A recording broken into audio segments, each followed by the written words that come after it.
There is a particular kind of silence that settles over a village when someone who knew too much stops speaking forever.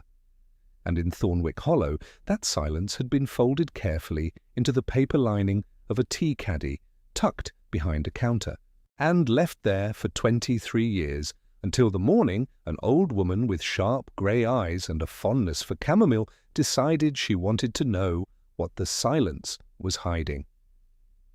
Welcome to Cafe Chronicles. Tonight the rain is gentle, the tea is warm, and somewhere behind a quiet smile, somebody is hiding the truth. Sit back, settle in, and let us step slowly into tonight's mystery. Chapter 1. The Village That Remembered Everything. The village of Thornwick Hollow sat in a shallow bowl of the English countryside, the way a coin might settle at the bottom of a cup of still water, quietly, completely, as though it had always been there and intended to remain long after everything else had changed. It was the sort of place that appeared on old maps, but not new ones, not because it had disappeared, but because the people who made new maps had simply decided it wasn't interesting enough to include. The residents of Thornwick Hollow, for their part, did not mind this at all. They were not a people who needed to be noticed by the wider world. They had their own world, and it was enough. The High Street, if you could call it that, ran for perhaps 300 yards between the post office at one end and the old stone church of St. Edelwine at the other. Between these two anchors sat a handful of shops that had traded in more or less the same goods for more or less the same families for several generations. There was Dobbins the butcher, whose windows were always fogged in winter, and whose sausages were, depending on who you asked, either the best in the county or the cause of the last 3 funerals. There was Partridge and Sons, which sold seeds and garden tools and had not been owned by a Partridge since 1987, but kept the name out of a collective community reluctance to update the signage. There was the post office, run by a thin woman named Vera Catchpole, who read every postcard that passed through her hands, and denied it with an expression of absolute serenity. And there was, at the very centre of the high street, squeezed between a narrow alleyway and a wall of dark ivy, the tea shop. It was called Birchwood's, and it had been called Birchwood's for as long as anyone in the village could clearly remember, though the Birchwood family themselves had not been seen in Thornwick Hollow for more than 2 decades. The current proprietor was a woman named Delia Sutton, who had bought the shop from the estate of the last Birchwood, an elderly man named Gerald, who had died without relatives, and who had kept the name because, as she said, changing it would have been like painting over a birthmark. You could do it, but everyone would know it was still there underneath. Delia was 46, broad-shouldered, and had a way of looking at customers that made them feel simultaneously welcomed and assessed. Her hair was the colour of dark copper, and she kept it pinned up during working hours with a collection of antique hairpins she had found in a drawer behind the counter when she first took over the shop. She had never found out whose hairpins they were. She suspected they had belonged to Gerald Birchwood's wife, Constance, who had died some years before Gerald himself, and whose photograph, a black and white portrait of a serious woman in a high-collared blouse, still hung on the wall near the fireplace, just to the left of the menu board. The tea shop itself was small and low-ceilinged, and smelled of warm milk and cloves and something faintly floral that no one had ever been able to identify precisely, but which everyone agreed was pleasant.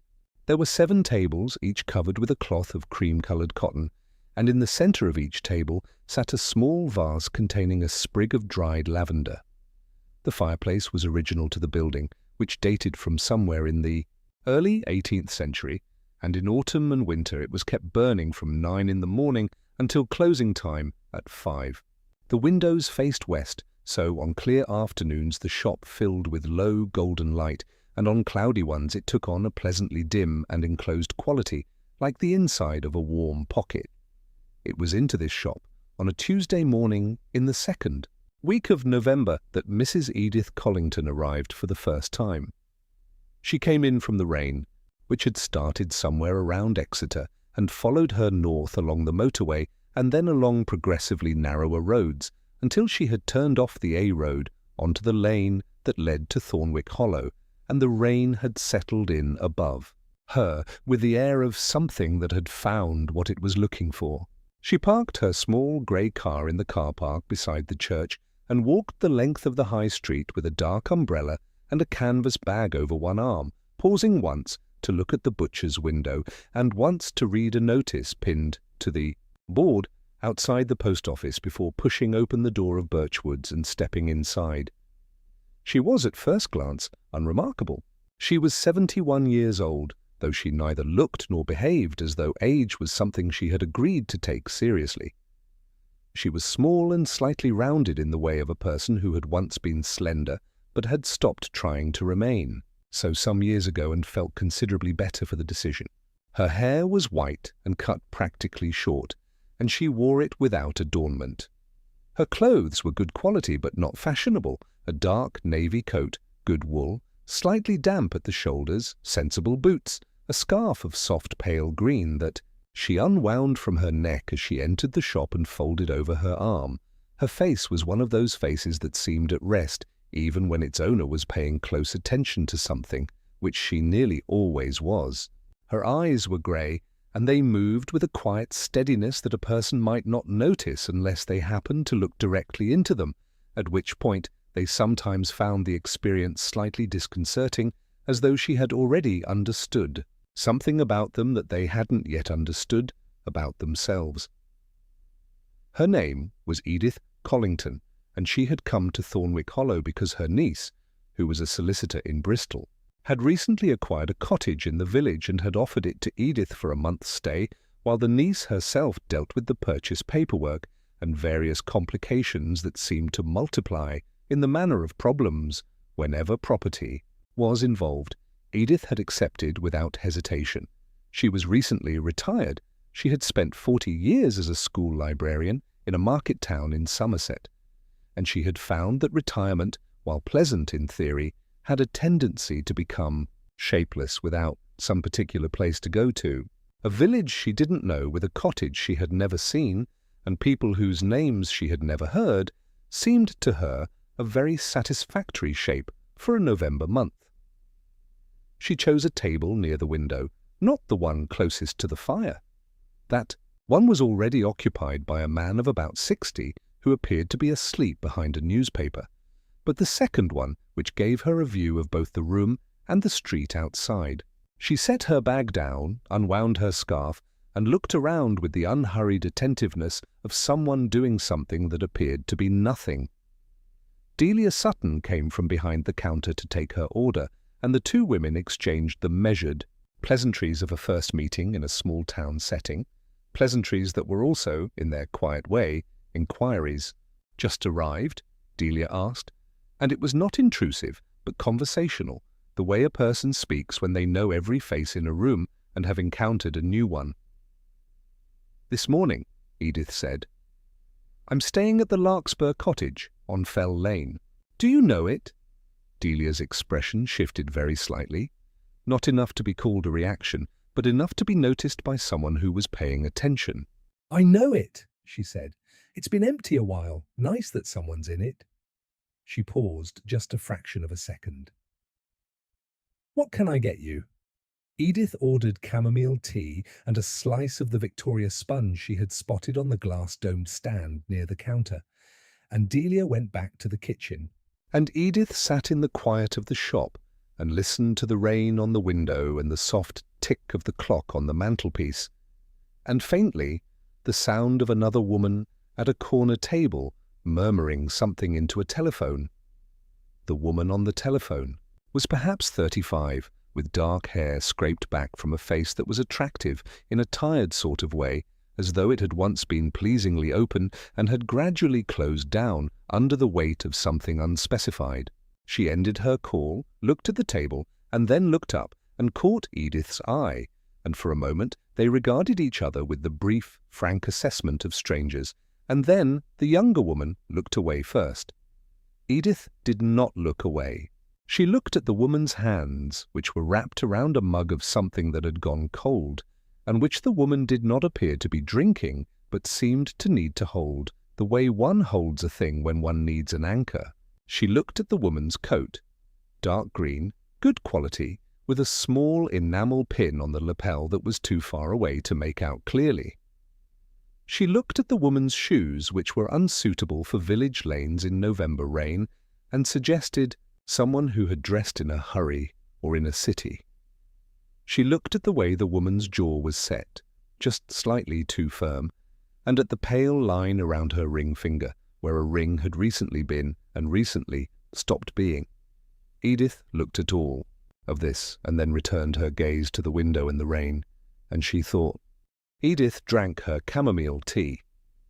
It was very good. She would come back tomorrow, she decided, and the day after that she had a month, after all. And a month in a village like this was quite enough. Chapter 2. What the Lavender Remembers, the Larkspur. Cottage was at the far end of Fell Lane, which ran along the western edge of the village and was bordered on one side by a low stone wall and on the other by a row of hawthorn trees that in November were bare and angular against the grey sky, like old handwriting that no one could quite read anymore.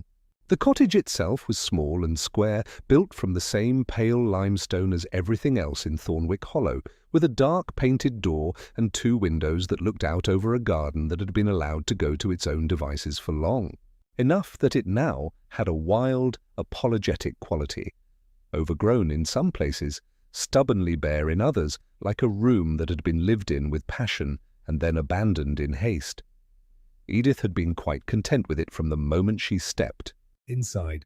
The previous tenant, or perhaps the owner, her niece's property transaction being somewhat tangled, had left it clean and heated, with wood stacked beside the fireplace and a small note on the kitchen table that read, in a round and slightly uneven hand, milk in the fridge, electric blanket in the airing cupboard, Mrs. Bale at number 4 has a spare key. She had not signed the note. Edith had read it twice and then propped it against the salt and pepper on the kitchen windowsill, where she could see it while she made her morning tea. The first few days in Thornwick Hollow were gentle ones. The rain came and went in the way of November rain. Not dramatic, not persistent, just present, like the background note in a piece of music that you don't notice until it stops. Edith walked in it when it was light and stayed in when it was heavy, and in the evenings she sat beside the fire with a book and a glass of something warm and felt, in a bone-deep way, that she had been right to come here. She returned to Birchwoods each morning for her chamomile tea, and each morning she chose the same table, and each morning Delia brought her tea without being asked, which happened on the 3rd day and struck Edith as the most comfortable kind of human acknowledgement, the kind that requires no words. She and Delia spoke a little, in the way of a shopkeeper and a regular customer, in a small place, which is to say, they spoke about the weather, about the village, about whether the Victoria sponge was better with raspberry or strawberry jam. Delia maintained raspberry. Edith disagreed, but gently. And beneath these conversations, as beneath all good conversations, other things were being communicated that neither party had yet chosen to make explicit. On the 4th morning, the woman in the green coat was there again. She was at the same corner table, with the same air of having been there for some time before Edith arrived, and she was not on the telephone this time, but staring at a piece of paper on the table in front of her, which she covered with her hand when Delia approached to take her order.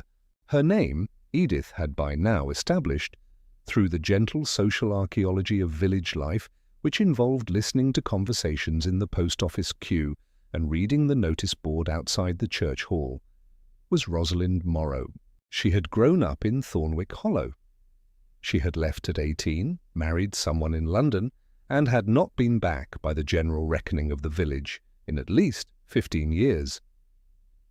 She was back now, and she had been in the village for a week, and she was staying not at a friend's house or with family.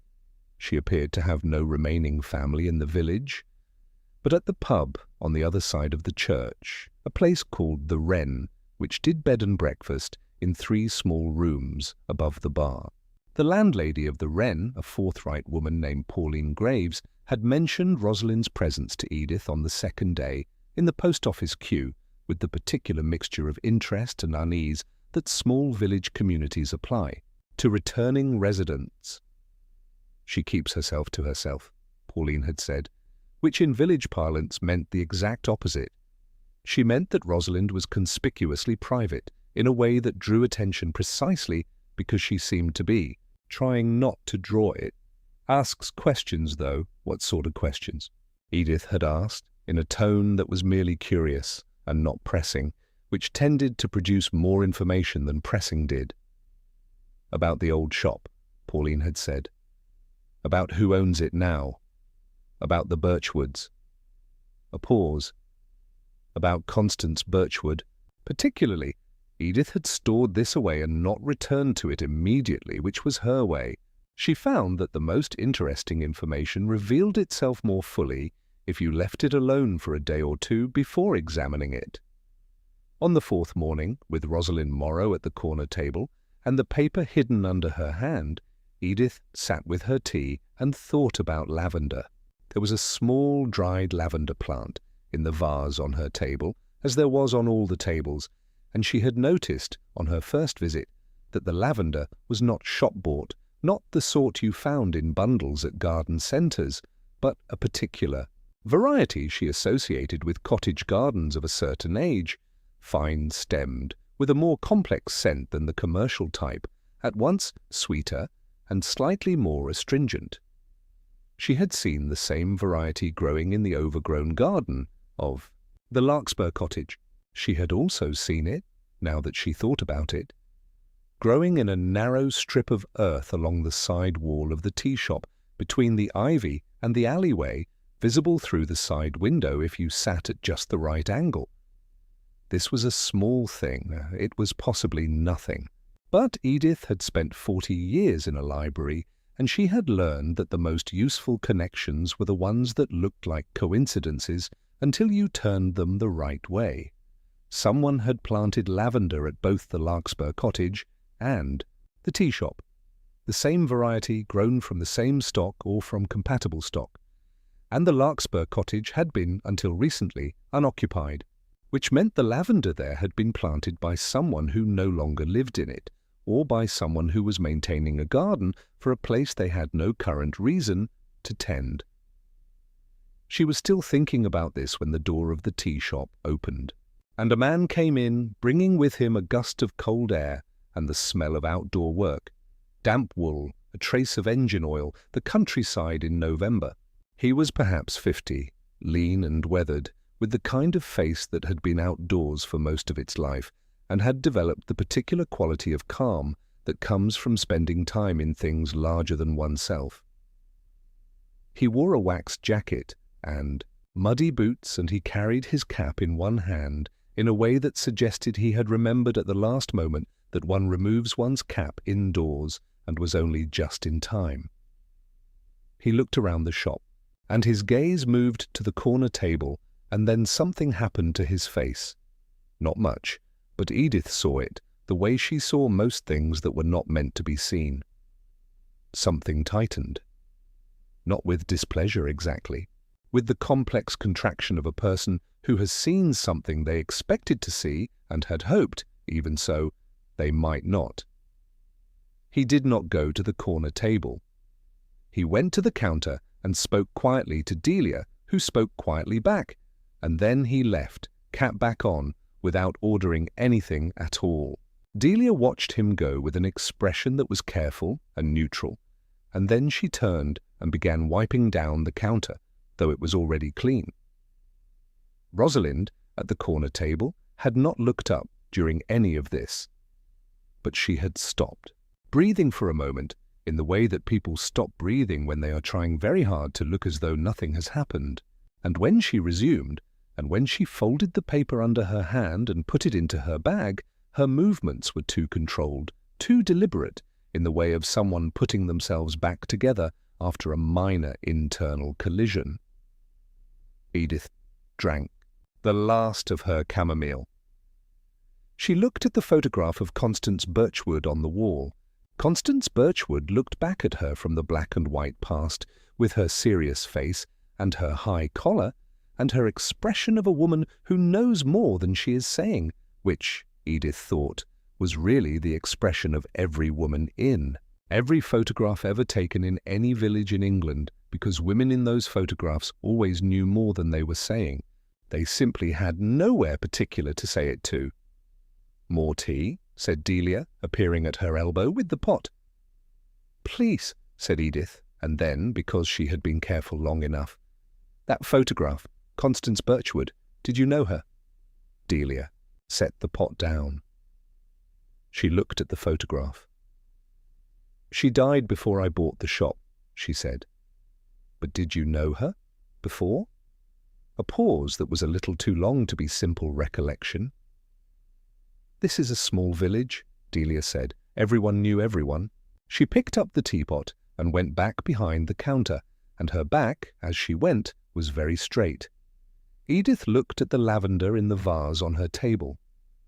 She looked at the side window through which the strip of lavender along the wall was just barely visible. She looked at the photograph of Constance Birchwood, and she thought about planted things, and how long they survive the people who planted them, and what it means when someone is still tending them. Outside, the rain returned, softer this time, barely a mist, and the church bells of St. Edelwine sounded the half-hour, and somewhere down the high street a door opened and closed, and the village of Thornwick Hollow continued to present its ordinary face to the world, and behind that face, established over a long time. The gate itself was padlocked, but the padlock was not rusted, which meant it was opened regularly. The courtyard was clean, which meant it was tended. The tabby cat sat beside her ankle and looked up at her with an expression of having expected her to find this sooner. "I know," Edith said to the cat. "I should have walked this way on Monday." She walked back along the track and returned to the cottage, and in the afternoon she went to the village library, a single room attached to the church hall, open on Tuesday and Thursday afternoons, run by a retired schoolteacher named Mr. Hartley, who smelled of pipe tobacco and had strong opinions about the Dewey Decimal System, and she asked, in a quite natural way, whether there were any local histories of the village. There were two. One was a slim, self-published volume from the 1970s written by a vicar who had been fond of genealogy, covering the founding families of Thornwick Hollow from the 17th century through the Second World War. The other was a more recent collection of reminiscences, community project from around 2002, assembled by the Women's Institute, with photographs and short essays contributed by various village residents. Edith borrowed both and carried them home under her arm, and spent the evening reading by the fire. The vicar's genealogy was detailed but dry, and she read it with the professional attention of someone who had spent decades helping people find information in books. Methodically, not lingering, not skipping, building a picture. The Birchwood family appeared several times. They had been in Thornwick Hollow since at least the 1820s, when a Thomas Birchwood had opened a general store on the high street. The store had passed through the family, changing its nature along the way, and in 1951 had been converted by one, Robert Birchwood, Gerald's father, into a tea room. There was a single photograph in the genealogy section showing Robert's establishment, a room that looked much as Birchwood's look now, with the same fireplace and the same low ceiling, and behind the counter, blurred and difficult to make out, but recognizably female, a woman who Edith thought might be a very young version of the serious face in the portrait above the fireplace. The Women's Institute collection was more revealing. It was the kind of document that becomes more interesting over time, the kind of primary source that historians love, full of the things people say when they are being asked to be charming and nostalgic, and their guard is only partially down. There were essays about the village fete and the history of the church choir, and the old blacksmith's that had been a garage and was now a holiday let. There was a photograph of the high street in the 1980s that showed Birchwood's with a hand-lettered sign in the window and a bicycle outside the door that Edith looked at for a long time. though she could not immediately have said why. And there, in a 2-page essay titled Remembering the Tea Shop, 40 Years of Birchwoods, written by a woman identified only as E.H., was a passage that Edith read twice and then a third time. The essay was affectionate and slightly formal, the prose of someone writing for an audience they know but want to impress.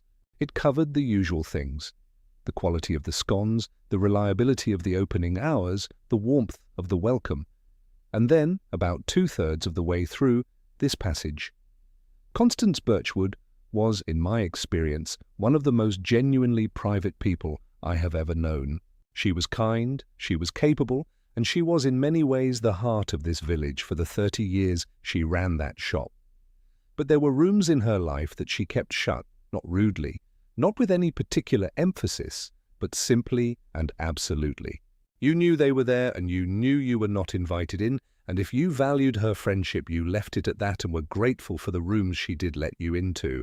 After she died, I found myself thinking about those closed rooms quite often, and whether the answers to one or two things that puzzled me over the years were inside them. I think they probably were. I think they will stay there now. Edith closed the book. She sat for a moment with her hand resting on the cover. The fire shifted and settled, and the rain was back, ticking softly against the window, and from somewhere along the lane came the distant sound of a door closing.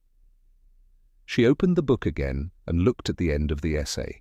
E.H., no full name. But the Women's Institute collection had a list of contributors at the back, and the contributors were listed with their full names. She found the H section and ran her finger down it and found Hartley, E., Mrs. Eleanor Hartley, wife of Eleanor Hartley, wife of the Mr. Hartley, at the library, who smelled of pipe tobacco and had strong opinions and had handed Edith both books with the uncomplicated helpfulness of a person who has nothing to hide, or with the uncomplicated helpfulness of a person who is very good at looking as though they have nothing to hide. On Friday morning, Edith arrived at Birchwoods at her usual time and found the shop empty, except for Delia, who was restacking the shelf of tea varieties behind the counter. The shelf ran the full width of the counter area, and at the bottom, Edith could see, were several boxes of chamomile, the brand she always ordered, a specific loose-leaf variety, not the common kind. And tucked behind the chamomile boxes, just barely visible, was the edge of something else. A piece of paper folded, with a corner showing above the tops of the boxes. She did not look at it directly.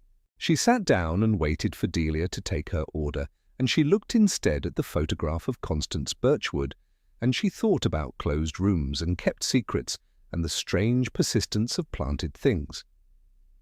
Delia brought her tea and, she asked very naturally, whether Delia had grown up in the village.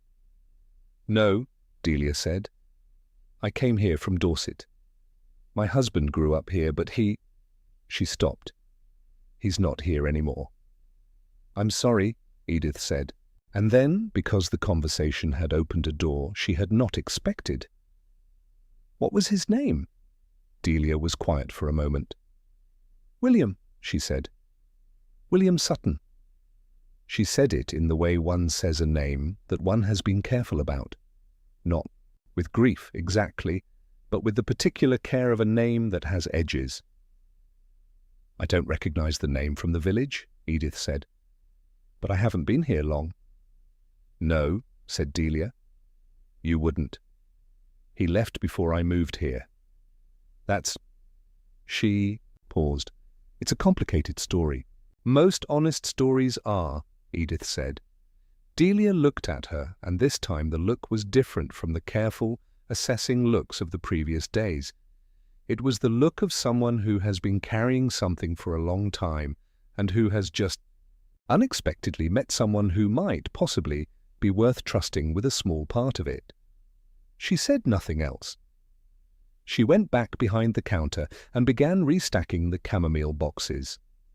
And as she did, very casually, without looking at Edith, she pushed the folded letter a little further behind the boxes, out of sight. It was such a small movement. It would have been entirely invisible to most people. Edith noticed it and filed it away and finished her tea and said good morning and went out into the grey November day and walked slowly back along the high street past the post office and Dobbins the butcher and Partridge and Sons, and thought about complicated stories and closed rooms and the name William, which she hadn't yet connected to anything but felt certain she soon would. Chapter 4. A walk in the fog Saturday morning came in with a fog that sat low over the village and turned the high street into something out of an older century. You could see perhaps 30 feet ahead of you, and beyond that the world became suggestion. Shapes, outlines, the ghost of familiar things. The church tower of St. Edelwine disappeared entirely above its middle section, and the upper windows of the houses along the high street were lost in grey. The few people who were out walked carefully, not from any physical necessity. The fog was not dangerous, the ground was dry, but from the atmospheric compulsion to move slowly in conditions that asked it of you. Edith walked in this fog with appreciation.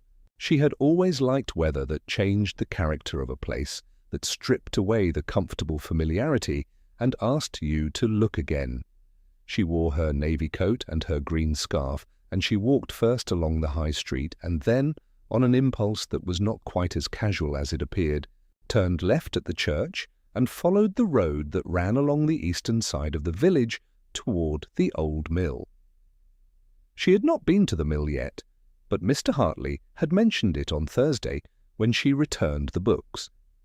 He had asked whether she had explored the village fully and listed several places she might find worth visiting, and the mill had been among them. It sat at the end of a half-mile walk along the mill stream, he had said, and was in partial ruins, but had been partially stabilized by the Village Preservation Society and was open to visitors in the informal sense of not being fenced off. She had made a mental note and here, on this foggy Saturday, was acting on it.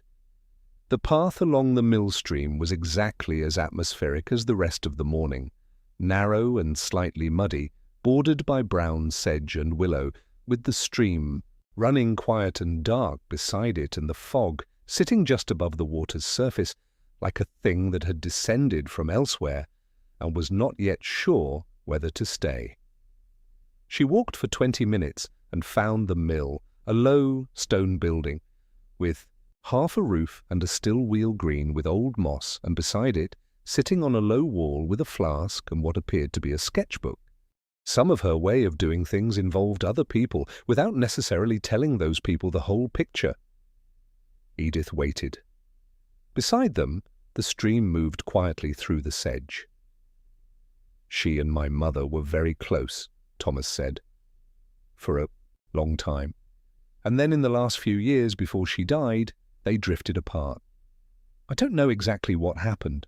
My mother wouldn't speak of it, which wasn't like her. She was a straightforward woman, my mother.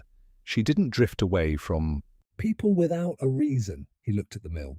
When Constance died, my mother went to the funeral and was as composed as ever, and came home and sat at the kitchen table for about an hour without saying anything, and then she said she was right, and I should have trusted her, and that was all she ever said about it. She was right about what? Edith asked. I don't know. I never found out. He turned the cup in his hands.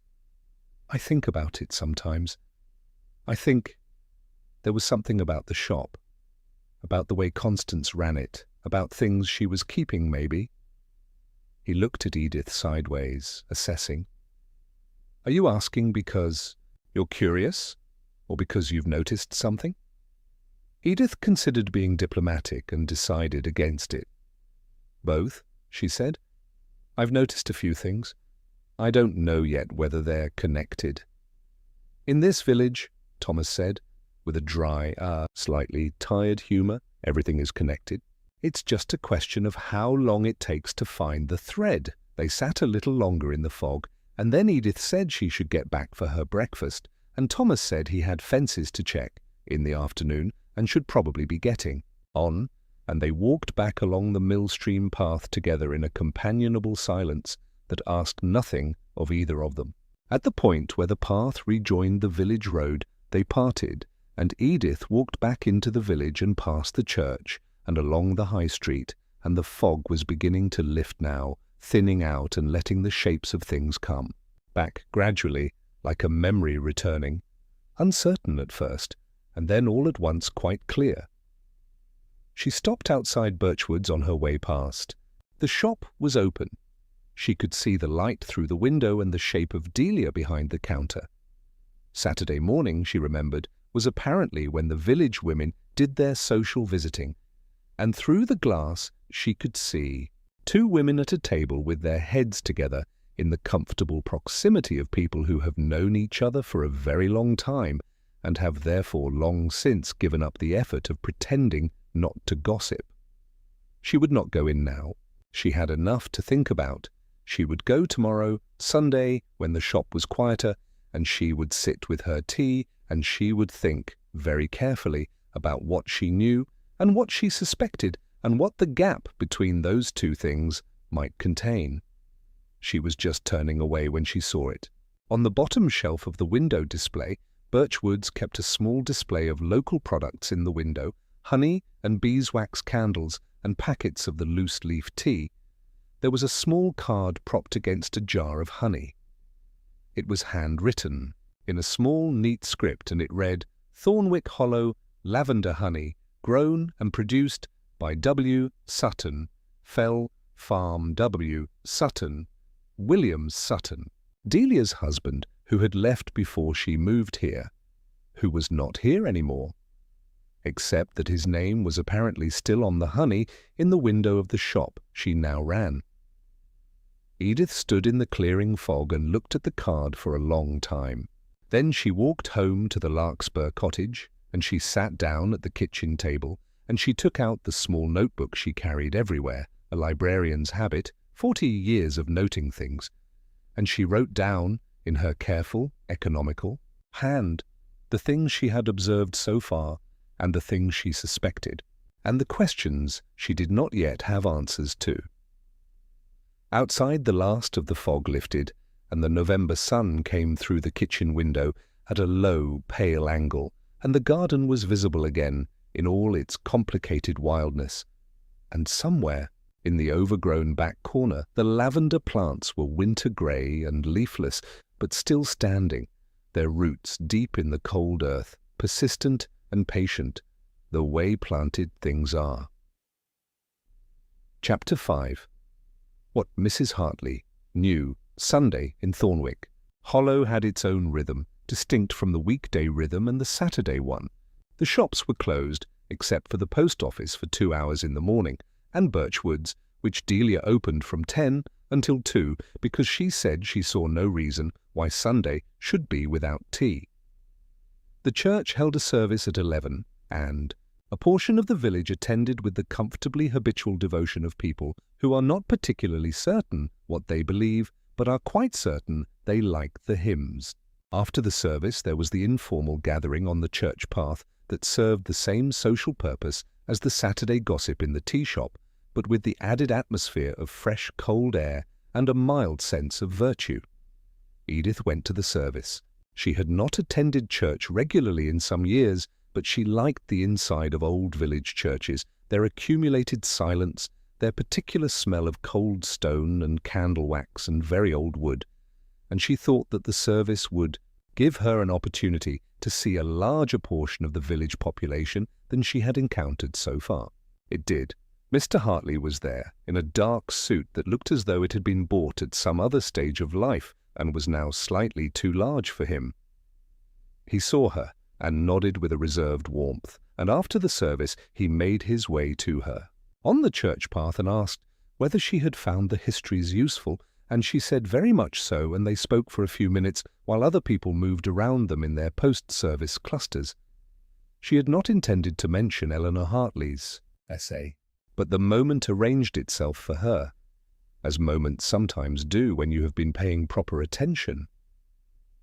"Your wife contributed to the Women's Institute collection," she said. "I read her essay about the tea shop. It was beautifully written." Mr. Hartley's expression shifted, not unhappily, but with the wistful readjustment of someone being surprised by an unexpected mention of someone much missed. "Eleanor died in 2019, he said. "Heart. Very sudden." He looked at the church. She loved Birchwoods. She and Constance Birchwood were close for many years. Was she? Edith said. She wrote about Constance with a great deal of warmth and a certain protective sadness, as though she respected something about Constance that she couldn't quite explain. Mr. Hartley was quiet for a moment. Around them, people were saying their goodbyes, pulling on gloves, moving toward the lich gate. He said carefully, "Eleanor." Always thought very highly of Constance. More than I did, perhaps. I thought she kept too many things to herself. Eleanor said that was her nature and that it should be respected. He paused. They had a falling out in the last years. Or rather, they had a distance. Eleanor was distressed by it. She wouldn't tell me why. This matched what Thomas Aldrich had said about his own mother. Two women close to Constance Birchwood who had drifted from her in the final years of her life and never fully explained why. Two women who had been there at the end and had said, or implied, that Constance had been right about something. Right. About what? And right against whom, Mr. Hartley? Edith said, in the tone she had used over 40 years when she was about to ask someone to think more carefully about what they were looking for. "Do you know if your wife kept any correspondence?" From that time? Letters, notes? Anything she might have written down about what happened between her and Constance? He looked at her with a new sharpness. "Why do you ask?" "Because I am trying to understand something that I think may need to be understood," Edith said, which was entirely honest and rather more direct than her usual approach, but which she judged the moment required. "There is a young woman in this village, Rosalind Morrow, who has come back after a long time, looking for something, and there is a letter behind the chamomile boxes in the tea shop that Delia Sutton doesn't want seen, and there is honey in the window of Birchwoods made by a man named William Sutton, who is Delia's husband who left, and yet his honey is still on sale. And I have a feeling, and I have learned to pay attention to my feelings because they are usually patterns my mind has noticed before I have consciously caught up with them. I have a feeling that all of these things are connected, and that they go back to Constance Birchwood, and that whatever they are connected by is still causing harm to people who are still living." Mr. Hartley looked at her for a long time. The last of the Sunday churchgoers filed past them, and then they were alone on the path, just the two of them and the cold November air and the bare elms overhanging the lich gate. "Eleanor kept a journal," he said. "She kept it for most of her adult life. I have them. 12 volumes, from 1975 to 2018. I've never read them." He said it simply, without self-pity. "She was a private woman. I thought they were hers to keep, but she's gone," Edith said gently. "And I wonder if she would want what she knew to stay hidden, if what she knew was causing harm to people who were still here." Another long pause. Then Mr. Hartley put his hands in his coat pockets and looked at the path and said, "Come for tea this afternoon. 3 o'clock. I'll find the journals from around 1998, I think. That's when the trouble with Constance started." Edith thanked him with a sincerity that she hoped he could feel. They parted at the lich gate, and she walked to Birchwoods, which was open. They were written in Eleanor Hartley's handwriting, which she recognized from the essay in the Women's Institute collection.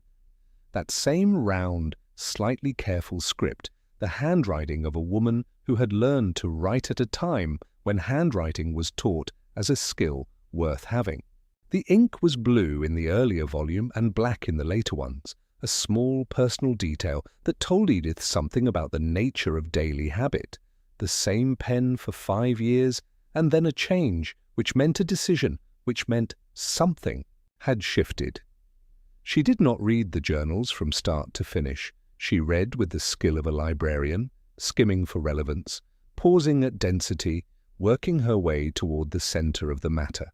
The entries for 1998 were largely domestic.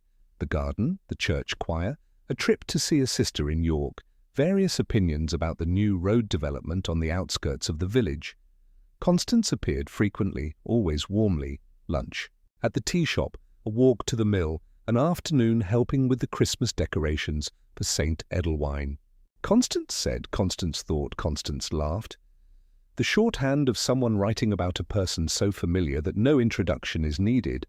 And then, in October of 1999, the tone shifted, not dramatically, but a reader paying attention would feel it, the way you feel a change in the air before rain arrives. Entries became slightly shorter.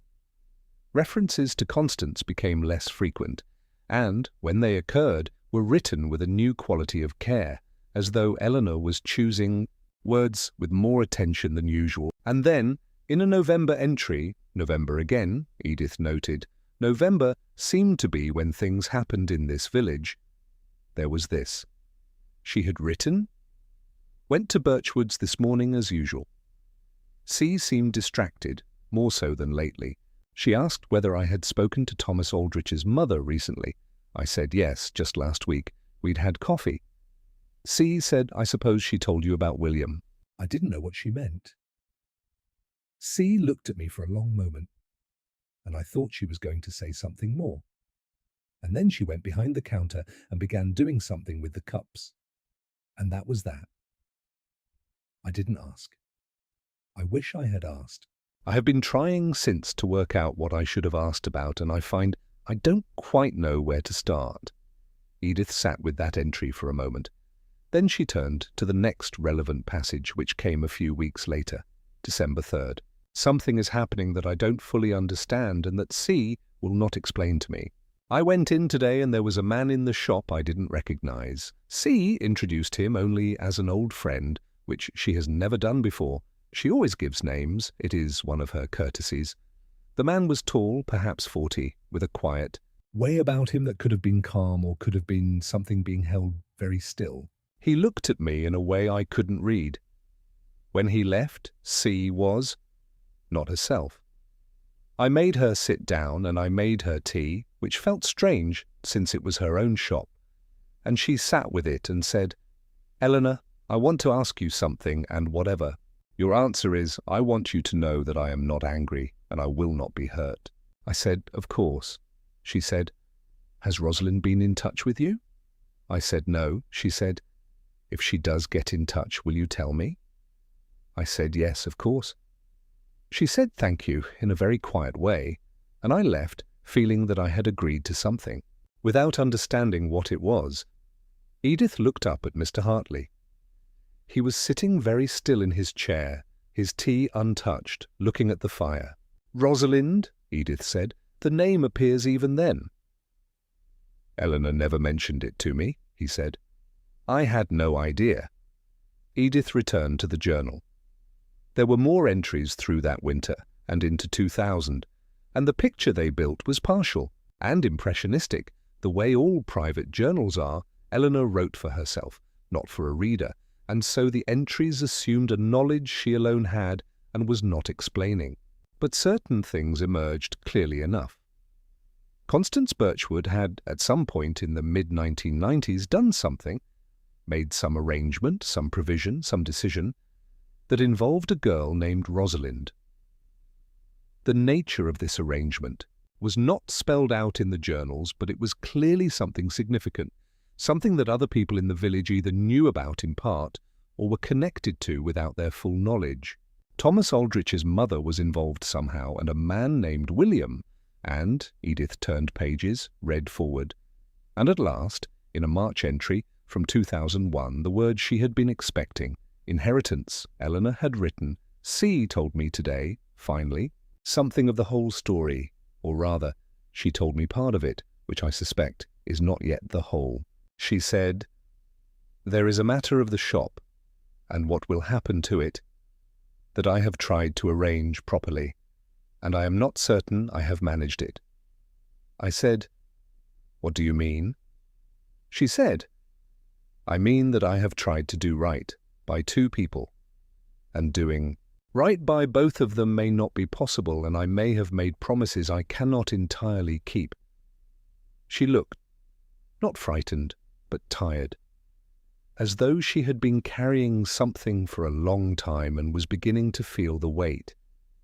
I didn't press her. I thought I would ask again when she was ready. She died 11 months later, and I never asked again, and I think about that every time I go into Birchwoods and look at her photograph. The entry after that was just 3 lines. C's funeral today. Gerald barely spoke. I stood at the back and thought she was right, and I should have trusted her, and now I will never know about what. Edith closed the journal carefully. She looked at Mr. Hartley. She was right about what? She said. Did you ever understand what that meant? No, he said. He picked up his tea, found it cold, and set it back down. But now, reading it back, I think she meant Constance knew something would happen about the shop, about what would come after, and she was right that it would, and Eleanor was sorry she hadn't done more to understand it while there was still time. They sat in the warm room with the fire and the old journals, and outside the light was fading early the way it does in November, the afternoon drawing in before 4 o'clock and the street beyond the window going blue-grey and quiet. I need to speak to Rosalind Morrow, Edith said. Yes, said Mr. Hartley. I expect you do. He offered to come with her, and she thanked him and said she thought not. Not because she didn't trust him, but because 2 people arriving at once could feel confrontational. And what was needed here was not confrontation, but a careful and patient opening of something that had been shut for a very long time. She walked back through the village in the last of the November light and stopped at the Wren and asked Pauline whether Miss Morrow was in. She was. She was sitting in the small residence lounge off the bar with a glass of wine and a book she did not appear to be reading. She looked up when Edith appeared in the doorway, and she did not look startled or unwelcoming, but she looked the way a person looks when they have been expecting something to arrive and are surprised only that it has taken this long. Mrs. Collington, she said, I heard you'd been asking questions. Not asking exactly, Edith said. Listening mostly. May I sit down? Rosalind gestured to the chair across from her, and Edith sat, and in the quiet of the small room, while the faint sound of the bar came through the wall, Edith said, Tell me about William Sutton. Rosalind's expression shifted, opened slightly, as though something had been loosened. She set her book down. She picked up her wine, held it, put it back. William Sutton, she said, is my father. The fire in the small grate crackled and settled. Outside, the first real dark of the evening arrived, and the village lights came on one by one along the high street, and Thornwick Hollow entered its quiet November night, with all its secrets still intact. But only barely, and only for now. Chapter 7. Rosalind's story. Rosalind Morrow was 36 years old, and she had spent most of those 36 years not knowing who her father was, and the last 6 months finding out, and the last 3 weeks sitting in Thornwick Hollow trying to decide what to do with what she had found. She told all of this to Edith Collington with the directness of someone who has been keeping something inside for a long time and has finally found a container large enough and strong enough to hold it. Her mother, she said, had been a woman named Patricia Hollis who had grown up in Thornwick Hollow and left it at 19. Patricia had been pretty and practical and had a talent for keeping her own counsel that her daughter had not entirely inherited. She had gone to Bristol, trained as a nurse, married a man named David Morrow when she was 22, and brought Rosalind up in a terraced house in Clifton with a good garden and a piano nobody particularly played, and a consistent, comfortable silence on the subject of Rosalind's paternal origins. Rosalind had asked about this silence at various points throughout her childhood and adolescence. in various tones ranging from curious to wounded to, at 17, furious. Her mother had responded to all of these with the same patient, slightly sorrowful refusal. It was a long time ago. It wasn't relevant. David Morrow was her father in every way that mattered, and she would say no more. David Morrow had been a kind man and had treated Rosalind as entirely his own, and for long stretches of her adult life she had let the question rest, because the wound of not knowing had eventually scar-tissued over into something she could live around. She had married, moved to London, worked in publishing, and been fairly happy in the way of people who have decided. "He left," she said. "He just left." She did not say this bitterly, Edith noticed. She said it in the flat, factual way of someone reporting what happened without yet knowing how to feel about it. "Delia told me. I did speak to Delia the second day I was here. She knows who I am. She's known about me," she said, "for a long time. William told her when they married. She said he always hoped I'd come. She said—" Her voice changed very slightly, a waver that she controlled. "She said he planted lavender at the Larkspur cottage every year because my mother used to grow it, because she had loved it as a girl. He bought the cottage, he owns the Larkspur cottage, and he planted lavender there every year as a kind of—" She said he didn't have another word for it. He called it a marker, a way of saying the place was still here, still open, if I ever came. Edith thought about the lavender in the garden of the Larkspur cottage, the overgrown plants that were still standing, still rooted in their winter-bare persistence. She thought about her niece's property transaction and its various complications, and she made a mental note to look more carefully at the paperwork when she had the chance, because she had a feeling that the complication was not legal at all, but human, and that someone had arranged for her to be in that particular cottage at that particular time, which was an interesting thing to think about, and which she set aside for the moment. "What is the provision?" Edith asked. "What did Constance Arrange? "That's what I don't know," Rosalind said. "Delia says she doesn't know either. She says that Constance never told Gerald in detail, just said there was something arranged, and that when Gerald died and the shop was sold, the solicitor who handled it was a man in Taunton who has since retired, and the file was—" Delia said the file was complicated. She said there was something in the shop, something Constance left there. She looked at Edith with a directness that was very clear, quite undefended. "There's a tin box under the counter. I've heard it mentioned. Mrs. Catchpole at the post office said once, years ago apparently before my time, that Constance kept her important papers in a tin box under the counter. Delia says she's never opened it. She says it was there when she bought the shop, and she's never had reason to open it, and she doesn't feel it's hers to open." A pause. "But I think it might be for me." Edith was quiet for a moment, fitting the pieces together in the way she had always fit things together, not forcing them, not rushing, letting them find their own order. The letter hidden behind the chamomile boxes, the tin box under the counter, the provision Constance had made, the honey in the window with William's name on it, the lavender that was tended every year, all of it orbiting something very simple and very old, a woman who had tried to do right by two people and had not been certain she'd managed it and had died before she could know. "I think," Edith said carefully, "that you should meet your father before anything else. I think that is the most important provision of all, and it's the one that doesn't require a tin box or a solicitor." Rosalind looked at her. "He walked away?" "He was surprised," Edith said. "Give him the chance to not be surprised. He planted lavender for you every year for 20 years. That is not the act of a man who wants to walk away."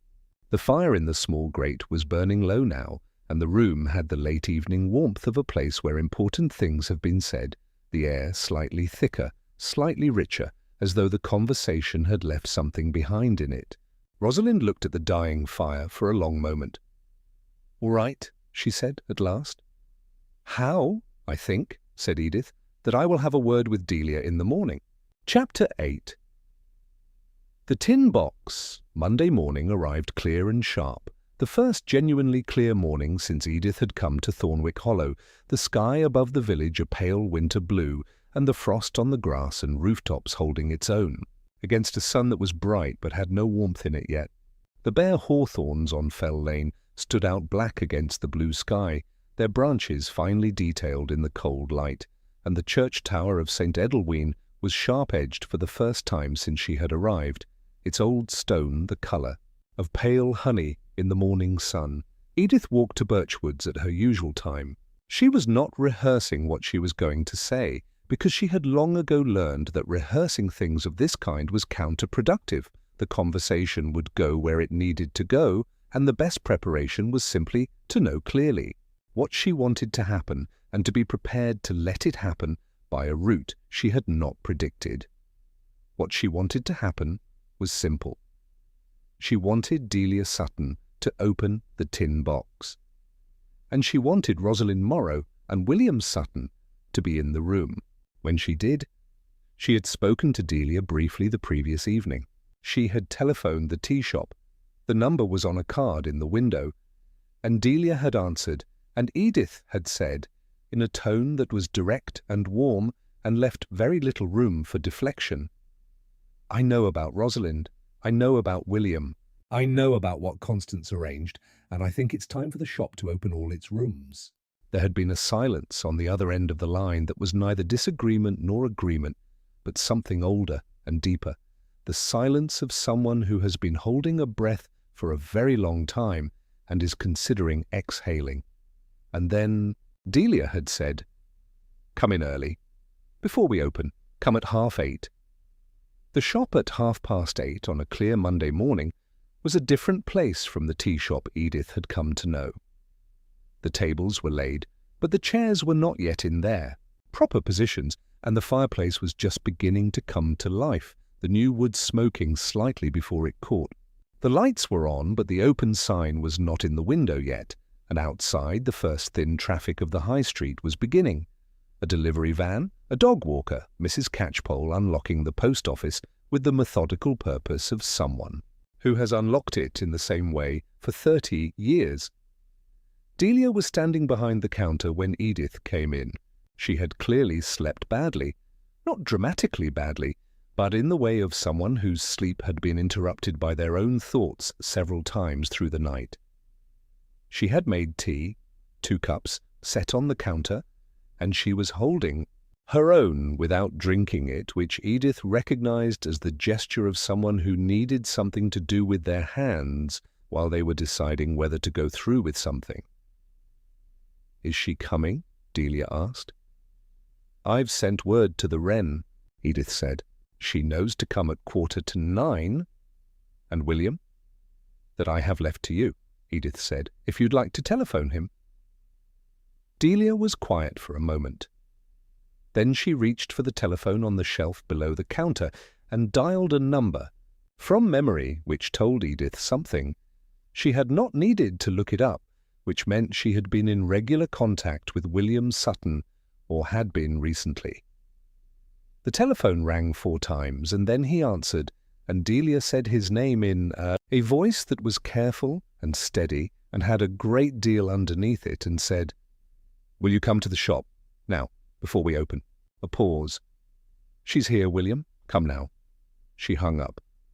They drank their tea in a quiet that was not uncomfortable, but was full, the way silence is full when 2 people are in a room, and both know what is about to happen, and neither needs to speak. 9:15, Rosalind came in, bundled in her green coat and looking, in the cold, clear morning, better than she had looked since Edith first saw her. Less shut down, less coiled. She looked at the counter and at Delia, and Delia looked back at her, and they said good morning to each other with the awkward formality of people who are not yet sure how to stand in relation to one another. At 9:10, William Sutton came in. He stood in the doorway for a moment. He was wearing his waxed jacket and his cap, and he removed the cap immediately, which was the same small courtesy Edith had observed the first time she saw him. He looked at Rosalind, and Rosalind looked at him, and neither of them looked away. He said, "I'm sorry I left. The other day I wasn't ready." "I know," Rosalind said. Her voice was very controlled, but her hands at her sides were not quite still. "You look like your mother," he said, "around the jaw, and you have my eyes, which I suspect you've been told." "I haven't been told," she said. "I only just found out about you." Something moved across his face. Not pain, exactly, but the complex movement of understanding something you have always known abstractly and are now knowing concretely. The difference between being told a thing and having it stand in front of you. "Your mother kept her word," he said. "She said she would, and she did. I never blamed her." "I don't know the whole story," Rosalind said. "I know very little of it." "No," he said. "Neither do I, really." "I knew Constance tried to arrange something. She wrote to me before she died, said she'd taken care of it, said that when you were ready, when you came, there would be something here for you." He looked at Delia. They all looked at Delia. Delia set down her tea. She reached under the counter to the far left end where the lowest shelf was set back against the back wall, and she drew out a tin box. It was dark green, about the size of a large book, with a small hasp and a padlock that, Edith noticed, was not locked. The padlock was simply passed through the hasp without being closed, as though whoever had put it there had intended it to be openable when the time came, as though they had trusted that the time would— "Will you read it?" William asked. "Or would you rather—" "I'll read it now," Rosalind said. "I think she'd want it read now." She opened the envelope. Chapter 9. Constance's letter. The letter was 4 pages long, written on good notepaper in the same slightly shaky hand as the envelope. Rosalind read it to herself first, standing at the counter while the others waited, and her face as she read was the face of someone receiving news that is both surprising and in some deep and unexamined way already known. When she had read it through, she folded it back on its own creases and held it for a moment, and then she said, "She wants me to read it aloud. She says so at the end. She says, 'If there are people with you, please read it to them.' I think she knew there would be people." She unfolded it again and read it aloud in a clear and even voice. Constance Birchwood had written, "My dear Rosalind, I have been composing this letter in my head for 20 years, which you would think would make it easier to write, but it does not. I will try to be clear, because I have not always been clear enough in this life, and I think that has cost people something. I begin at the beginning. Your mother and I were friends when she was a girl, before she left Thornwick Hollow. She was a bright and warm-hearted person, and I was fond of her. She and William Sutton, Thomas Aldrich's farmhand then, just a young man, were close for a while, as young people in small villages are close, and when she discovered she was expecting, she came to me because she did not feel she could go to her own mother, who was a cold woman, and I helped her as best I could. Patricia made her own decision, which I supported. She wanted to leave and begin again without the complication of a question the village would have asked in the wrong way. She was brave, and she was right, and I have always thought well of her for it. William was. He was not abandoned. He knew. He understood, I believe. He made his life here, and it has been, from what I can see, a good life, though it has had the particular quality of a life that is missing a room, if that makes sense. I am telling you this not to cause pain, but because I think you deserve to. Know that you were not the result of carelessness. You were the result of 2 people who cared for one another and found themselves in a situation that required a difficult decision. Everyone involved made the best decision they could with what they had. I want that to be said. Now for the practical matter. When Gerald dies and he's ill and will not recover, and I say this plainly because there is no kind way to say it, this shop will need to be sold or passed on. Gerald has no family remaining. I have no family remaining. I have spoken to. Our solicitor and I have arranged that a portion of the value of this property be held in trust for you. You are named in Gerald's will by my arrangement. The solicitor in Taunton, his name is in the bundle of papers in the box, holds the relevant documents. I am aware that this is complicated and that you may not want it, and I want to be clear that you are under no obligation. I made this arrangement because I could not think of anything else to do that felt right, and it did feel right, and I have long since learned to trust the things that feel right even when they are difficult to explain. There is one more thing I want to say which is not about money or property but about William. He is a good man. He has always been a good man. He does not know about this letter. I decided after much thought not to tell him because I thought it was your right to decide when you came whether you wanted to know him. I hope you will consider knowing him. But I also know that hoping and deciding are two different things, and the decision is entirely yours. I have missed being able to tell you all of this in person. I have thought of you often. Your mother used to send me photographs until she stopped, and I kept them, with much love from someone who has watched over this from a distance, which is sometimes all one can do. Constance Birchwood. Rosalind lowered the letter. The room was very still. The fire crackled once, softly, and then was quiet. William had been standing very still throughout the reading. His cap was in his hands, and he was turning it slowly, a gesture of such pure, unconscious feeling that Edith looked away from it, because some things are private in a way that has nothing to do with secrecy and everything to do with decency. Delia was the first to speak. She said quietly, "She kept photographs. Patricia sent her photographs of you." She looked at Rosalind. "That means your mother knew about the arrangement. She accepted it. She just never told you." "She never told me a great many things," Rosalind said. Not bitterly, with the complicated love of a daughter who has known her mother well enough to accept what she was and what she was not. "The solicitor in the bundle," Edith said gently. "The provision Constance made. There are papers in there. You should have them looked at by someone you trust." "My solicitor," Rosalind said with a faint smile that was the first easy smile Edith had seen from her. "My solicitor is my niece. Well, my husband's niece. My former husband's niece." A pause.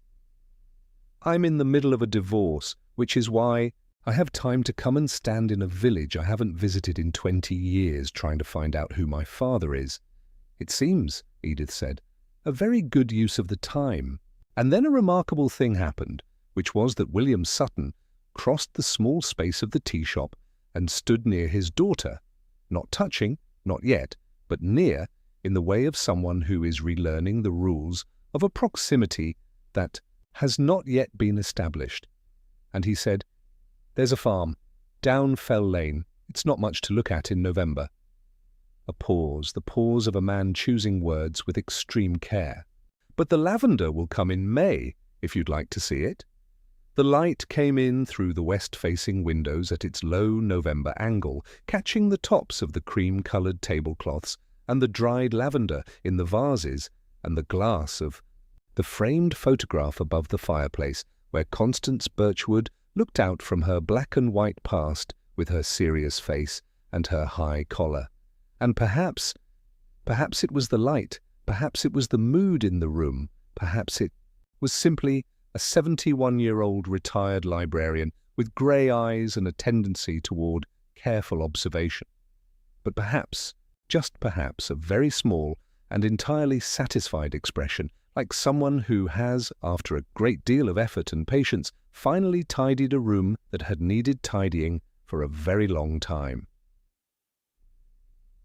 Chapter 10. The Last Morning. 3 days later, Edith. Collington sat at her usual table in Birchwoods on what was to be her last morning in Thornwick Hollow before driving back to Somerset. She had a week remaining on her tenancy of the Larkspur cottage, but her niece had telephoned on Tuesday to say that the property paperwork had been finalised. There had been, it emerged, a complication around a previous clause related to the right of the previous owner to maintain the garden, a clause that had been allowed to lapse but had needed formal confirmation of the lapse before the transfer could proceed. The previous owner, Edith had by now confirmed, was William Sutton.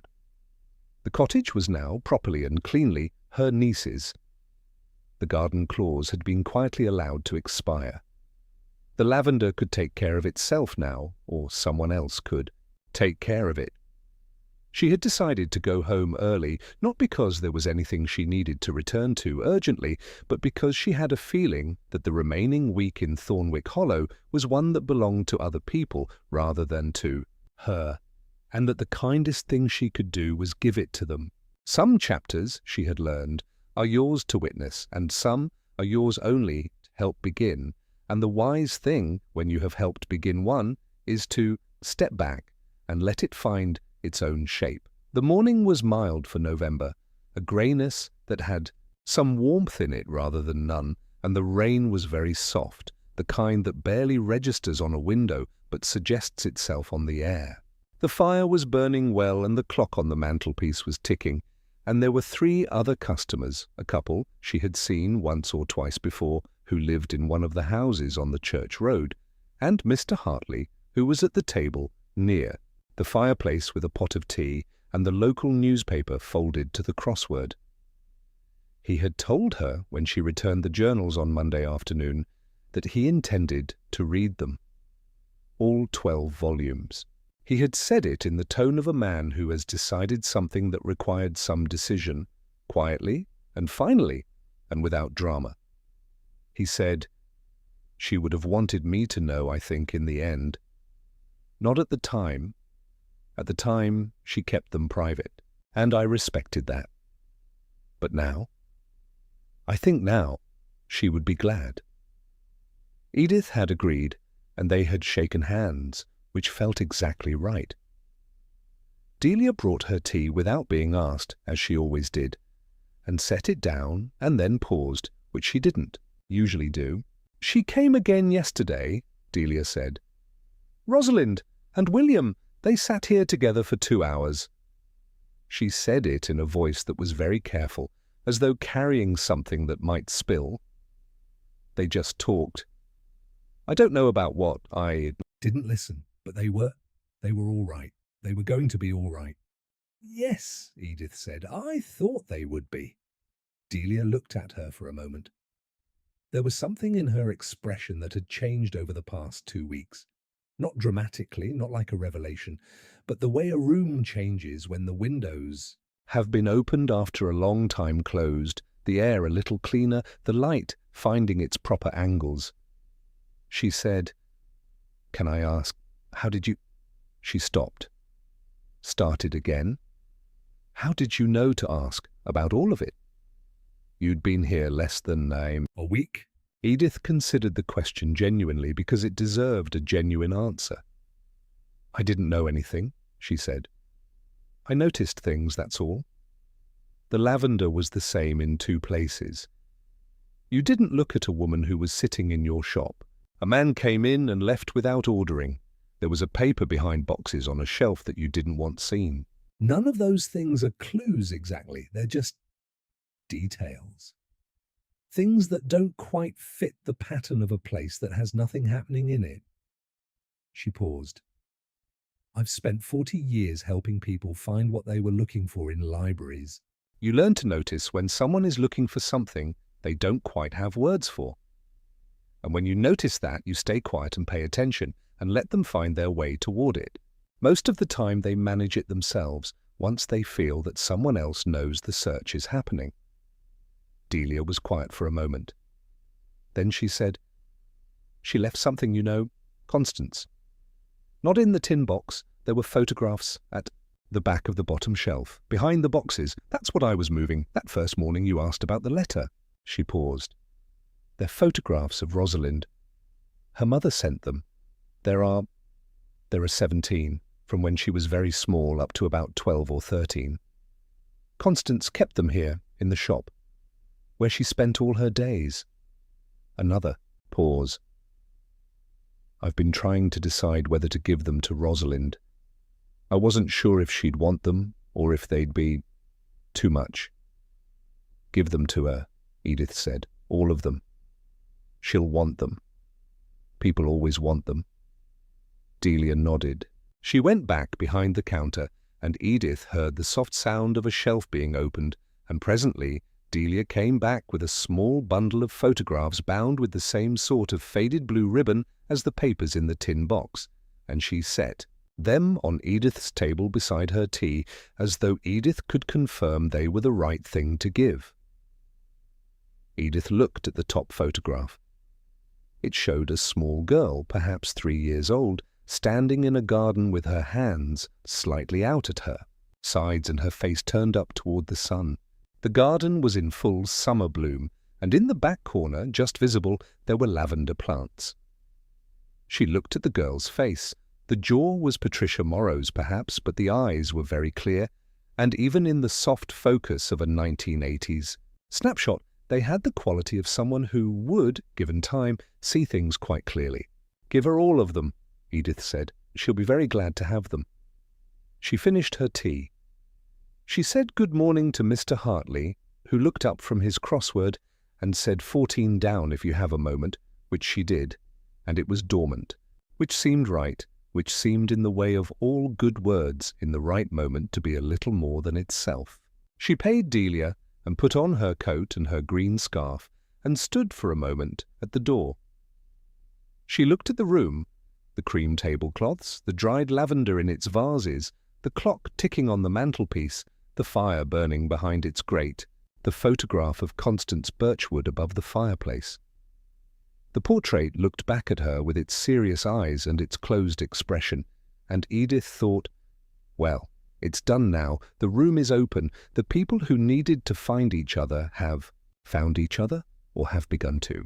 The provision has been made, the photographs will be given, the lavender in the Larkspur cottage garden will survive the winter, as it always has, and in May it will flower, and there may be someone there to see it who has been, in a sense, the reason it was planted. She opened the door of Birchwood's and stepped out into the November morning. The rain had stopped briefly, and the light was thin but clear, and along the high street the village of Thornwick Hollow was going about its life in the unhurried way of a place that has existed for several centuries and fully expects to go on existing for several more.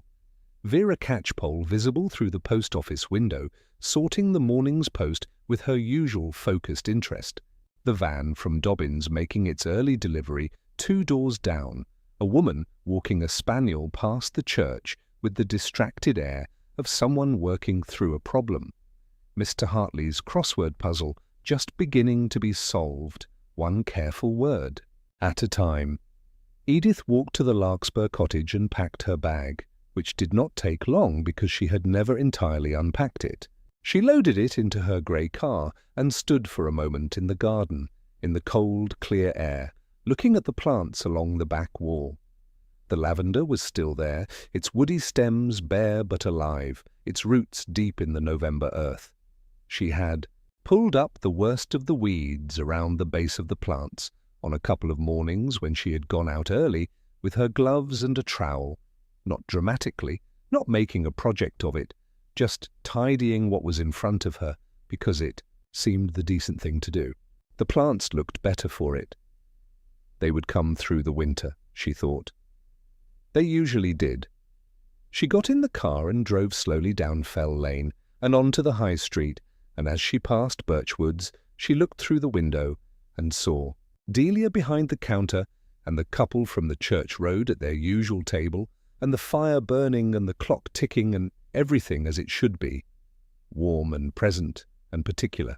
The small, sustaining world of a place where people have lived honestly alongside one another with all their secrets and kindnesses and complications for a very long time.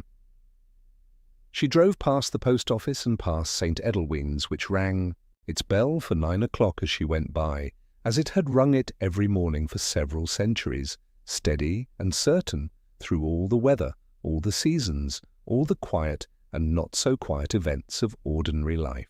She drove out of the village along the lane that led back to the A road, and the village of Thornwick Hollow fell away behind her, and the November countryside opened up around her on both sides, brown and pale and quietly alive, and the sky was still clear, and the light was still thin, and it was, all things considered, a very fine morning.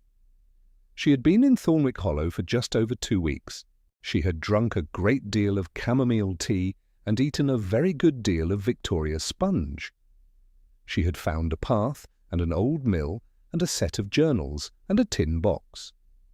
She had helped a daughter find her father, and a father find his courage, and a shopkeeper find the thing she had been keeping when she no longer needed to keep it. She had noticed the lavender in 2 places where it had been planted for love, and she had understood that planted things remember what we sometimes choose to forget. She had not, in any official or dramatic sense, solved anything. There was nothing to solve. There had been no crime, no villain, no moment of terrible revelation. There had only been a long, careful, entirely human tangle of love and privacy and good intention and imperfect communication and time. Always time. The great complicating factor, the thing that turns what we meant well into what we meant well but couldn't quite finish, and leaves the finishing to people who come after, who have their own ways of going about it, who notice the lavender and the photograph and the letter and the silence that is shaped like something that needs to be said. She drove along the motorway and the rain started again, following her south now the way it had followed her north 2 weeks ago, and the windscreen wipers kept their steady rhythm, and she thought about the village behind her and the photograph of a small girl in a summer garden with lavender, and her face turned toward the sun. And she thought about planted things and how they persist, and she was quietly glad, in the bone-deep way she had felt glad to come, to have been there at all. The rain was gentle. The tea, when she stopped at the motorway services south of Bristol and ordered a pot, was not quite right. Not loose leaf, not the right variety, not brought to the table by someone who had learned in 3 days what she always ordered, but it was warm, and she wrapped both hands around the cup, the way one holds a thing when one needs an anchor, and she sat and looked out at the grey motorway, and the grey sky and the November landscape, and she felt quite content. Outside, England went on being England in November, complicated and reserved and full of things it hadn't quite said yet, but working towards saying them, always working, in its patient, particular way. The End, the Tea Shop's Secret, a Cafe Chronicles original. Mystery audiobook, thank you for listening.